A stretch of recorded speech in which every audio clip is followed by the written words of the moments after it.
안녕하세요. 김쌤 영어 김쌤입니다. 오늘 포스팅 주제는 하나의 발음에 하나의 의미인 이유. 하나의 발음에 하나의 의미인 이유입니다. 하나의 발음에 하나의 의미인 이유가 뭘까요? 이런 말을 하면 김쌤, 사전을 찾아보면 give 하나의 단어에도 이렇게나 많은 의미가 있는데 어찌 하나의 의미만 있다고 하십니까? 라고 물어볼 분들이 아주 많을 것입니다. 김쌤 역시 같은 사전을 봅니다. 그러니 그렇게나 많은 뜻이 적혀 있음을 잘 알고 있습니다. 그런데도 김쌤은 하나의 발음에는 하나의 뜻만 있다고 말해왔습니다. 그럼 어찌하여 김쌤은 하나의 발음에는 하나의 뜻만 있다고 말할까요? 여러 가지 이유가 있지만 이번에는 우리의 심포와 관련되어 설명을 하려 합니다. 하나의 발음에 여러 가지 뜻이 있다면 우리는 들리는 각각의 단어를 들을 때마다 무슨 의미인지 분석해서 맞는 의미를 찾아내어야 할 것입니다. 우리는 국어를 들을 때 각 국어 낱말을 여러 의미 중에 하나로 찾아내어 듣습니까? 대답은 아니지 않습니까? 이런 질문에 국어니까 안 그런 것 아닌가요? 라고 질문하실 분이 있을 것입니다. 그럼 네이버 한영사전에 국어에 주다를 키워드로 검색을 해보시기 바랍니다. 무려 전체 18가지의 뜻으로 풀어서 설명합니다. 그중 네 번째 뜻만 해도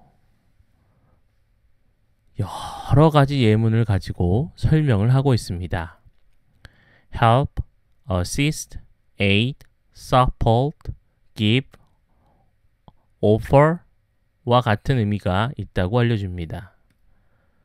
그러면 우리는 국어의 주다를 들을 때 이런 많은 의미 중에 선택을 하여 듣는 것일까요?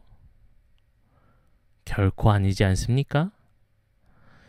우리는 국어의 주다라는 낱말을 들을 때 하나의 의미로만 느낍니다.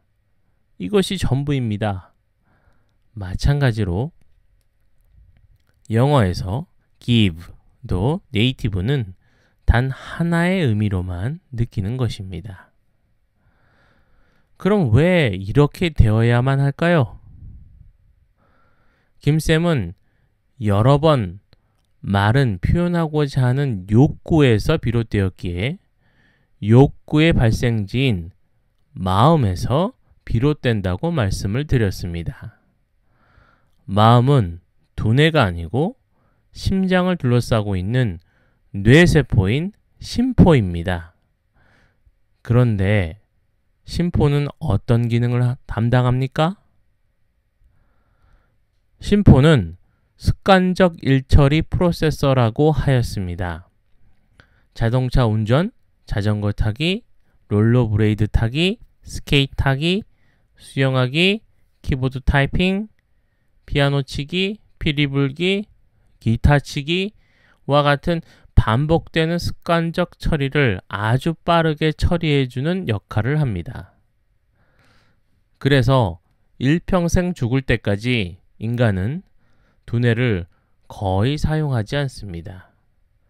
상대성 이론으로 유명한 20세기 천재 아인슈타인은 사후에 그의 뇌를 분석해 보니 5%도 사용하지 않았다고 합니다.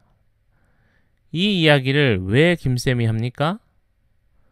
심포는 습관적 일처리를 합니다. 그런데 들어오는 단어나 마음에서 나가는 단어가 여러 가지 의미가 있다고 한다면 그 많은 의미 중에 선택을 해야 합니다. 선택을 하려면 추리, 비교, 분석을 해야 하는데 이것은 습관적 처리가 아닌 두뇌의 역할입니다. 따라서 심포는 단어가 여러 의미가 있다고 하면 단어를 사용할 수 없게 됩니다. 기억을 타이핑하고자 하는데 기억 글자가 기억도 되고 니은도 되고 디귿도 되고 리을도 되고 여러 가지로 된다고 하면 타이핑을 할 수 있겠습니까? 그렇기 때문에 여러 의미로 열심히 외운 단어들이 막상 네이티브를 만나면 떠오르지 않아 말할 수가 없는 것입니다. 여러 가지 의미를 기억하는 단어는 심포에 저장되지 못하고 두뇌에 저장이 됩니다. 그리고 두뇌는 일정한 시간이 지나면 망각하는 아주 비효율적인 기억 장소입니다. 두뇌에 저장을 해서 잊어버린 단어가 떠오르지 않는 것은 너무나도 당연한 것입니다. 그래서 인간은 망각의 동물이라고 하죠. 잊어버리는 방법으로 해서 잊어버린 것입니다.